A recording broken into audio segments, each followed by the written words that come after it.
Cayce described what happens to the soul in the first 3 hours of sleep. Every night you die a little death, and every morning you return. But what if I told you that the first 3 hours of sleep aren't rest at all?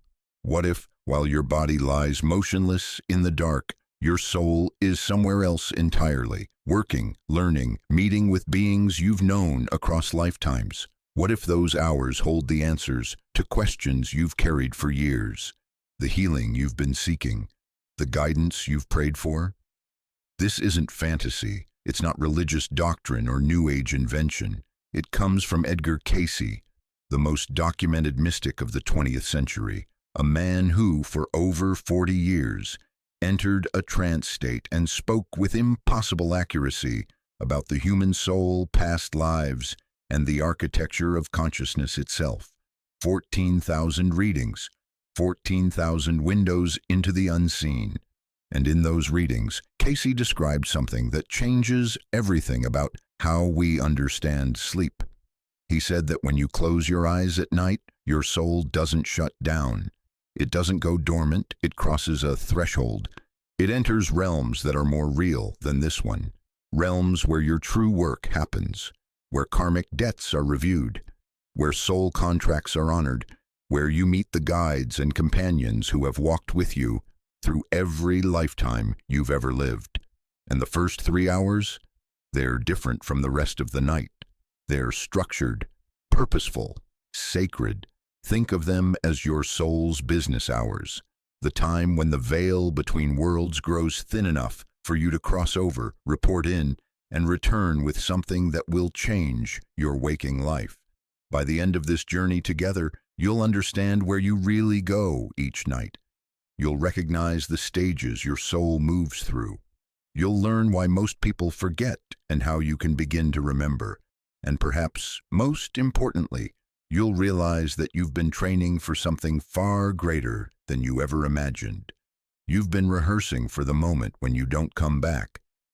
So let's begin where Cayce himself began, in the silence between waking and sleep, where the soul's true journey starts.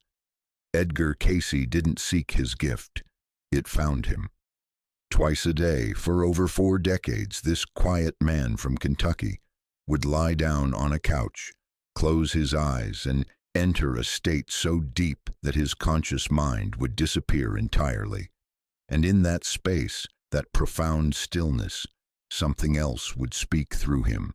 Not something external, not a spirit or entity commandeering his voice, but rather a part of himself that was always there, waiting beneath the surface noise of ordinary consciousness, a part connected to what Cayce called the Akashic Records, the living memory of all souls, all lives, all experiences that have ever been or will ever be. He called it attunement, and in that attuned state he could answer questions he had no business knowing the answers to. He diagnosed illnesses for people he'd never met, prescribing treatments with technical precision that baffled doctors, treatments that worked. He described past lives in granular detail, naming dates, places, relationships that later research would sometimes verify. He spoke of the soul's journey through death and beyond death, into realms that most people glimpse only in dreams, if at all. 14,000 documented readings, witnessed, transcribed, studied. This wasn't parlor mysticism. It was something else entirely. And what Cayce revealed again and again was this: sleep is not unconsciousness.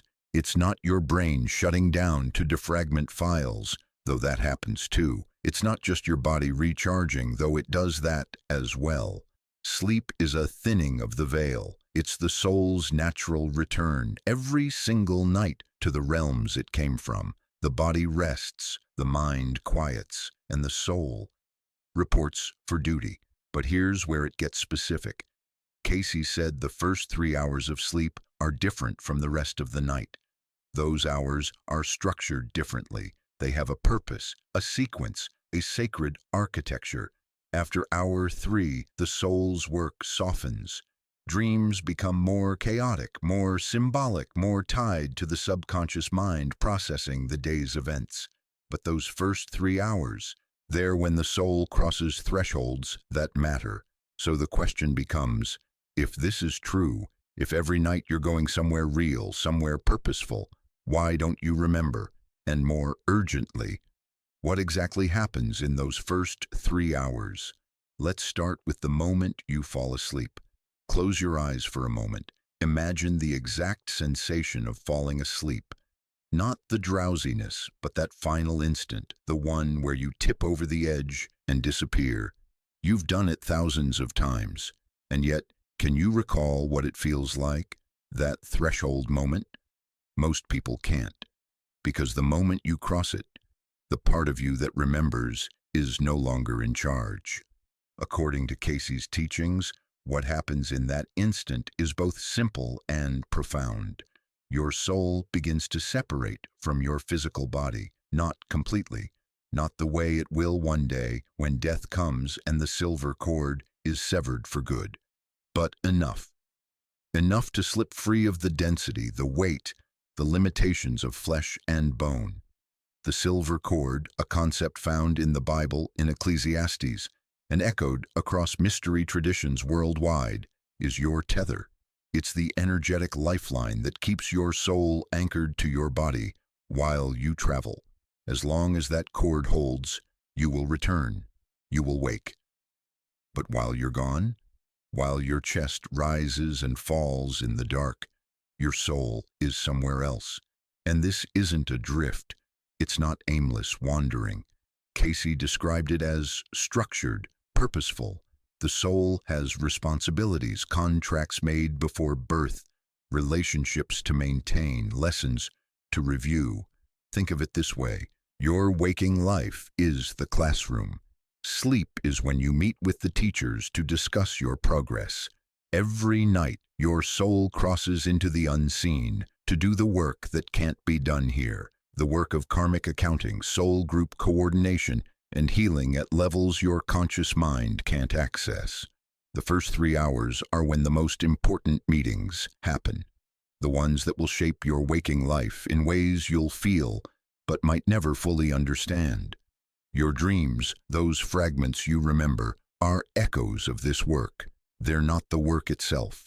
They're translations, symbols, the conscious mind's attempt to make sense of experiences it wasn't designed to hold. But the work is real, and it begins the moment you fall asleep. So let's walk through it, step by step, hour by hour. What happens in hour 1? The first place your soul goes is the closest to where you've been. Cayce called it the etheric plane, a realm that mirrors physical reality but without the density. It's not somewhere else in the way you might imagine heaven or another dimension. It's here, overlaid, just slightly out of phase with the material world. And in this realm, something profound happens. You meet yourself, not the self you present to the world, not the persona, the mask, the carefully managed identity, but the self that exists beneath all of that. The one who felt every moment of today, every choice, every word, every emotion, without the noise of justification or defense. Cayce described this as a kind of review, but not the review you might fear. There's no judge standing over you with a ledger, tallying sins. There's no booming voice declaring you guilty or innocent. There's only you and the truth. Your day is played back, not visually like a film reel, but felt. You experience it again, but this time, you feel what others felt because of you. The casual cruelty you dismissed. The kindness you forgot you offered. The moment you lied to yourself about your real motives. It's not punishment, it's clarity. Imagine standing in front of a mirror that shows not your face, but your soul's reflection. Every choice you made today is visible there, not in what you did, but in why you did it. The fear that made you lash out. The love that made you stay quiet when you should have spoken. The selfishness you wrapped in noble language. This mirror doesn't condemn, it just shows. And the question your soul is asked by itself, for itself, is simple. Did I align with love today? Not perfection, not sinlessness, just love, compassion, honesty. For most people, this review is uncomfortable, not because it's harsh, but because it's honest. And we spend so much of our waking lives avoiding honesty, especially with ourselves. But here in hour one, there's no escape. The truth is the truth. And here's the gift. Whatever pain you feel in this review, it's revelation. It's data. It's not meant to crush you. It's meant to show you where the work is, where the growth needs to happen. If you can move through this review with humility, with a willingness to see yourself clearly, something opens, the threshold to hour two. And that's when the real journey begins. If you've been honest in hour one, if you've looked into the mirror without flinching, your soul is granted passage deeper. And in hour two, you arrive somewhere that defies description, even though Cayce tried again and again to put it into words. He called it the Akashic Records, the Hall of Records, the Book of Life. Imagine a library, but not one made of stone and paper, a library made of light, of living memory, where every soul who has ever existed has a record, not written in ink, but woven into the fabric of existence itself. Your record is there. Every life you've lived, every choice you've made, every soul you've loved, harmed, helped, or betrayed across incarnations you no longer remember, and in hour two, you have access to it. Not to relive the past, though sometimes that happens, but to review your contracts, the agreements you made before you were born, the relationships you chose to enter, the lessons you committed to learning in this particular lifetime. This is where the downloads happen. You know that feeling when you wake up suddenly knowing the answer to a problem that's plagued you for weeks? Or when a creative solution arrives fully formed, as if it was handed to you? Or when you have a dream so vivid, so specific, that it feels less like imagination and more like instruction? That's hour two leaking through, because in the Hall of Records, your soul is meeting with something beyond itself. Call it your higher self, your guides, the universal mind, or God, depending on your language. The terminology doesn't matter. What matters is this: you are not alone there. You are being shown things, reminded of things, given what you need to continue your waking work. And here's the part that changes everything. You have agency. You're not a passive recipient. You're an active participant. Your soul chooses what to bring back, what to remember, what to integrate. Some memories surface as dreams, vivid, symbolic, emotionally charged. Others arrive as intuition, a quiet knowing, a sudden clarity, a shift in how you see a person or situation. And some remain hidden, tucked away in the subconscious, waiting for the moment you're ready to receive them. Because the Hall of Records isn't just a place to look backward, it's a place to revise. You're not just a reader here, you're an author. Every night you're given the chance to see your story from a higher vantage point, to understand the why behind the what, to see the pattern beneath the chaos, to remember that this life is not random, it's deliberate, chosen, but not everyone who enters the Hall of Records gets to stay, because there's a gatekeeper, and in hour two you will meet them. They're not what you expect. Cayce described them in different ways across different readings, sometimes as angels, sometimes as elder souls, sometimes as beings of pure light who carry a feeling more than a form. But most often he described them as soul guides, evolved consciousnesses who have walked this path before you, who know your soul intimately because they are part of your soul family, the group of beings you incarnate with, lifetime after lifetime, playing different roles in each other's stories. Sometimes they're past versions of you. The you who lived in another time, learned these lessons already, and now watches over the you who's still learning. Sometimes they're beings you've never met in this life, but will recognize instantly when you see them, because you've known them forever. And in hour 2, they appear not as helpers, but as examiners, not in a cruel sense, but in a clarifying one, because not everyone is ready to access the deeper halls of the Akashic Records. Not everyone is ready to see the full truth of their soul's journey, and the guides, out of love, not judgment, test your readiness. The test is simple, but it's not easy. They ask you a question, or they present you with a symbol, or they show you a vision that reflects back to you the exact thing you've been avoiding in your waking life. And your response reveals everything. Are you humble enough to admit what you don't know? Are you loving yourself even in the face of your failures? Are you carrying resentment, fear, or shame that would warp your perception of the higher truths? If the answer is no, if you're not ready, there's no punishment, no damnation. You're simply redirected, gently, lovingly, to simpler learning grounds, to the realms where your soul can process what it needs to process before moving deeper. But if the answer is yes, if you can stand before the guide with an open heart, a clear intention, and a willingness to see, then the gate opens, and you are allowed to pass into hour 3, the realm where your true soul family is waiting. This is the deepest you go, while still tethered to your body.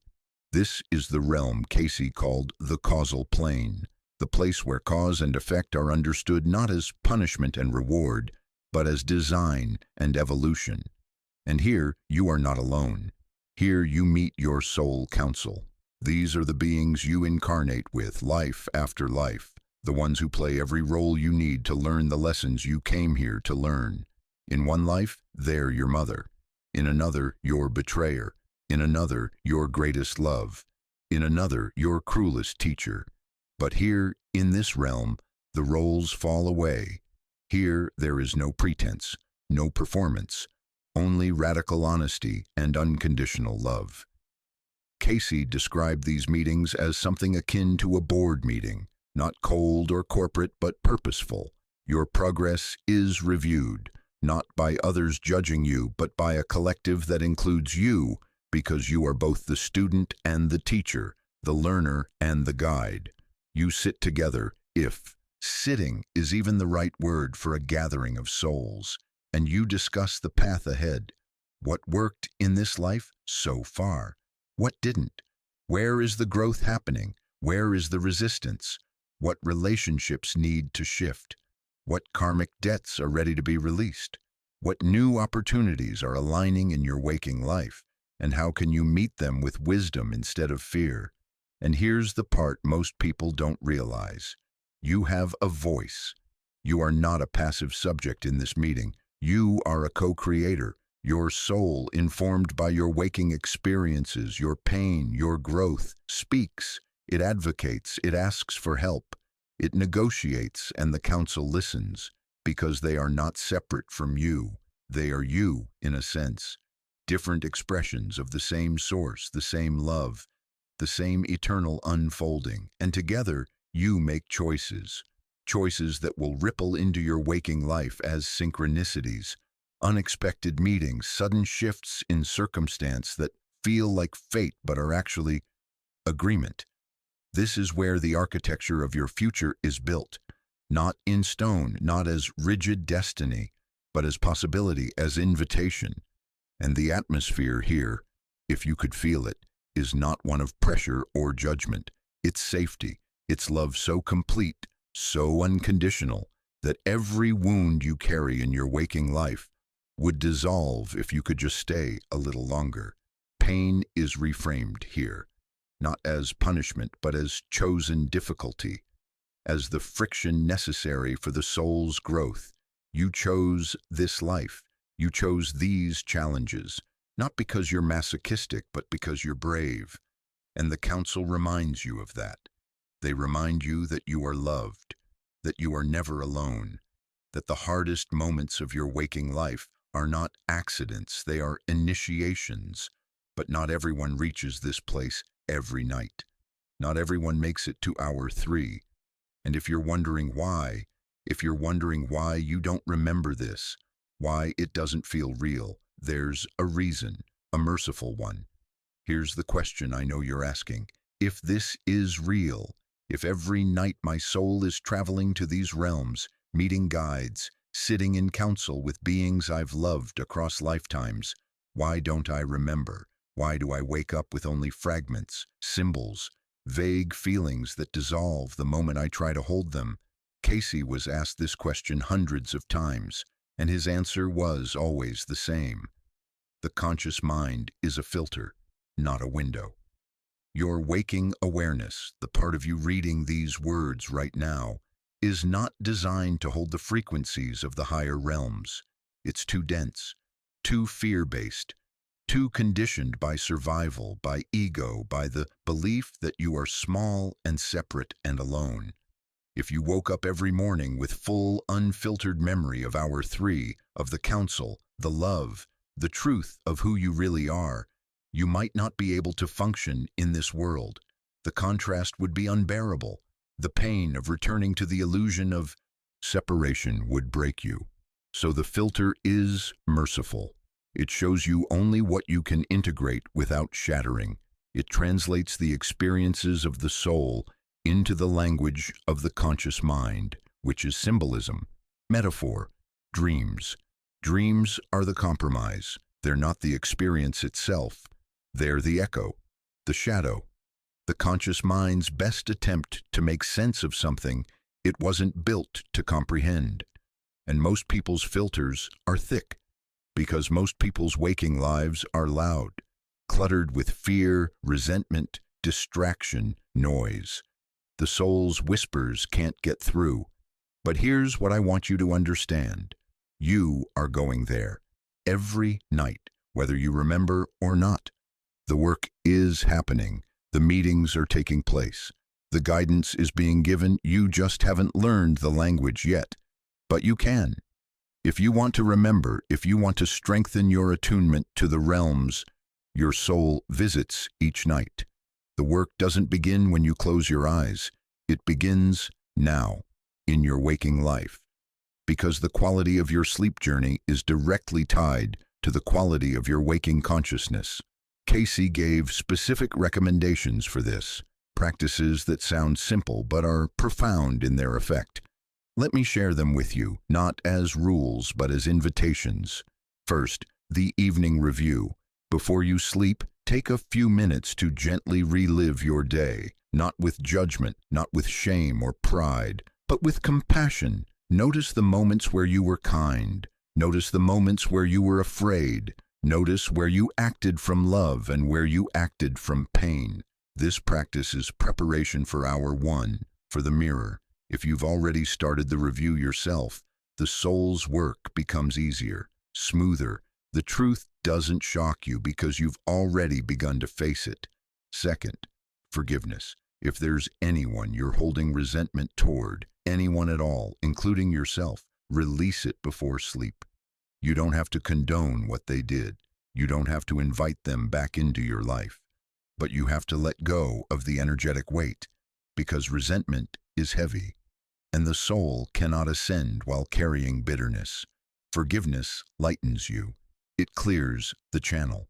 Third, intention. Before you close your eyes, set an intention. Ask a question. Request guidance on something specific, not desperately, not demandingly, but gently, with trust. Show me what I need to see. Help me understand this situation. I'm ready to remember. Your intention programs Hour 2, the Hall of Records. It tells your soul what to focus on, what to bring back. And fourth, this one is strange, but Cayce was specific about it, sleep posture. He recommended sleeping with your head to the east. He said the Earth's magnetic field flows in a particular direction, and aligning your body with it enhances the soul's ability to separate and travel. Does it matter? Honestly, I don't know, but people who've tried it report deeper dreams, more vivid recall. The point isn't perfection. The point is invitation. Your soul wants to connect with you. It wants you to remember. It's not withholding. It's waiting for you to meet it halfway. And when you do, when you begin to clear the channel, lighten the load, and ask with sincerity, something shifts, not all at once, not dramatically, but slowly, over time, you begin to notice things. The first sign that you've connected during sleep is almost always subtle. It's not a cinematic vision or a voice booming from the heavens. It's quieter than that, gentler. It's a lucid flash, a single moment in a dream where you suddenly realize you're dreaming. And in that instant, the dream sharpens, colors become brighter. You feel more present, more aware, more you. That flash is your waking consciousness briefly touching the soul's journey. It's a crack in the filter, or maybe it's the feeling you have when you wake up. Not groggy or disoriented, but clear, like you know something you didn't know yesterday. Like an answer has arrived fully formed, and you can't even trace how you got it. That's hour two leaking through. That's your soul bringing back what it found in the Hall of Records. Or maybe it's the dreams themselves. Not the chaotic random ones, but the ones with weight, the ones you can't shake, the ones where you meet someone who feels familiar even though you've never seen their face, the ones where you're crossing thresholds, opening doors, traveling to places that feel more like memories than imagination. Those aren't just dreams, those are dispatches. And then there are the synchronicities, the waking life coincidences that feel orchestrated. You think of someone and they call. You need information and it appears. You ask a question before sleep and the next day, the answer walks up to you in human form. That's not luck, that's integration. That's your soul's work manifesting in the material world. Now, I want you to understand something important. You don't need full recall to know the work is happening. A single symbol is enough, a single feeling, a single flash of knowing. Even if you wake up remembering nothing, the work still happened. The meetings still took place. The guidance was still given. Your job isn't to force memory, it's to notice, to pay attention, to honor the small signs instead of dismissing them. And if you have nightmares, if the mirror in hour one feels harsh, that's not failure, that's readiness. You're being shown the difficult truths because your soul knows you can handle them now. You're strong enough, brave enough. Pain in the dream world is revelation trying to break through. Don't turn away. Lean in. Ask what it's trying to show you. Because everything that happens in sleep is in service of your waking growth. Even the hard parts, especially the hard parts. I want to pause here and speak to those of you who are grieving, to those who have lost someone, who wake up every morning into the fresh, unbearable realization that they're gone. If sleep is a journey the soul makes every night, what about those who don't return? What about your mother, your father, your child, your beloved, the ones who closed their eyes one last time and didn't wake?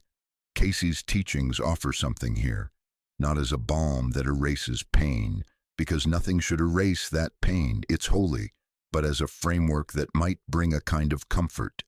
If sleep is rehearsal, then death is graduation. Your loved one went through the same 3-hour structure you go through every night. They crossed the threshold, they met the mirror, they entered the Hall of Records, but they didn't come back, because the lesson was complete, the contract fulfilled, the silver cord released. And now, they're in the council realm, fully, permanently, awake in a way they never were in this life. And here's what Cayce said that matters most. They're still accessible to you, not in the way you had them before, not in the physical, tangible sense, but in hour 3, during your own soul's journey, you can meet them. Those visitation dreams you've had, the ones that feel different from regular dreams, the ones where they appear whole, healthy, radiant, and they tell you something that changes you. Those aren't fantasies. Those aren't your subconscious conjuring comfort. Those are real encounters, soul to soul, unfiltered by the ego, by the body, by the illusion of separation. They haven't abandoned you. They're just stationed somewhere else now. and they're still working in your life, just from a different vantage point. Your grief is not wrong. Your pain is not a sign of weak faith. But neither is it the whole story. They're closer than you think. And every night, when you close your eyes, the possibility of reunion is there, not as replacement for what you lost, but as a reminder that love doesn't end. It just changes form. And one day, when your own lesson is complete, you'll cross the threshold and not return. And they'll be there, waiting, not in sorrow, in joy, in wholeness, saying, "Welcome home. We've been holding space for you." Until then, sleep is your bridge. And now I want to speak to the part of you that's afraid, the part that wonders what will happen when it's your turn, when the night comes that you don't wake up. Every night you practice dying. Every night you let go of your body, your identity, your control. You surrender to the unknown. You cross the threshold. And every morning you prove you can come back. But one night, maybe decades from now, maybe sooner, you won't. Not because you can't, but because the lesson is complete, the contract fulfilled, the soul's work in this particular body finished. And when that happens, everything Cayce taught suggests that if you've been attuning during life, if you've been practicing presence, honesty, love, you won't experience death as terror.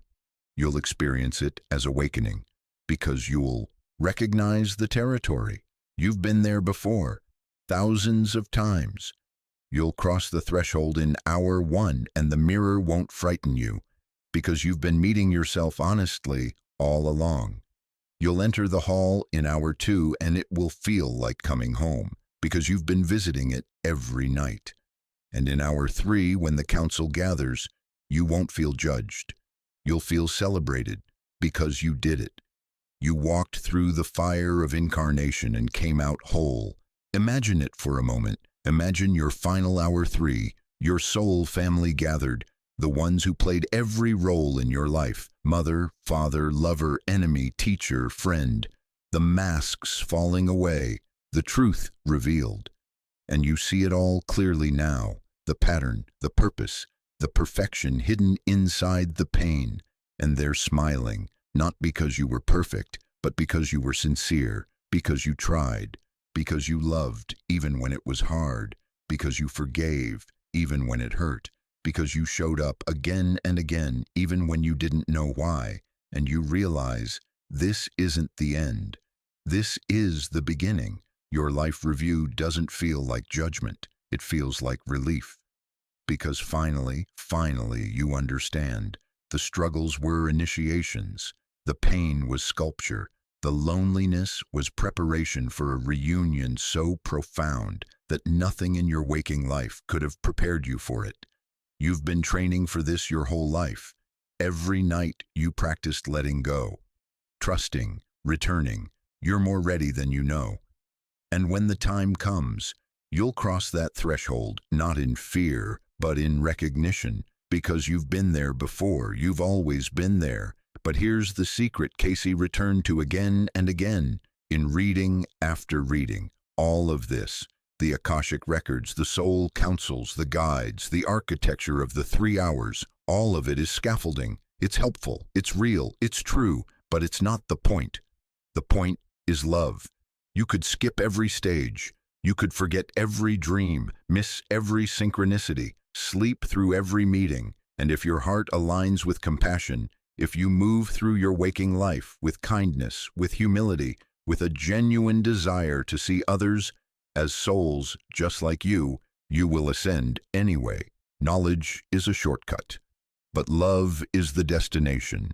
The soul doesn't need your perfection. It doesn't need you to master astral travel or decode every symbol in your dreams. It needs your sincerity. It needs you to be kind to the cashier who's having a bad day, to forgive the person who hurt you, to look at yourself in the mirror, not the etheric one, but the one in your bathroom, and speak with gentleness instead of cruelty. Because every moment of love is a prayer. Every act of compassion is attunement. You don't have to wait for sleep to meet your soul. You meet it every time you choose love over fear, every time you choose honesty over performance, every time you choose presence over distraction. The 3 hours are a gift, a map, a reminder that you are more than this body, this life, this identity. But the real work, the real transformation, it happens here, in your waking life, in the small, unwitnessed moments where you decide who you're going to be. And when you choose love, even imperfectly, even inconsistently, you're already there. You're already home. Because love isn't something you find at the end of the journey. It's what you are. And that changes everything about tonight. So here's what I want you to do. Tonight, before you sleep, try something simple. Place one hand on your heart. Feel the rhythm there.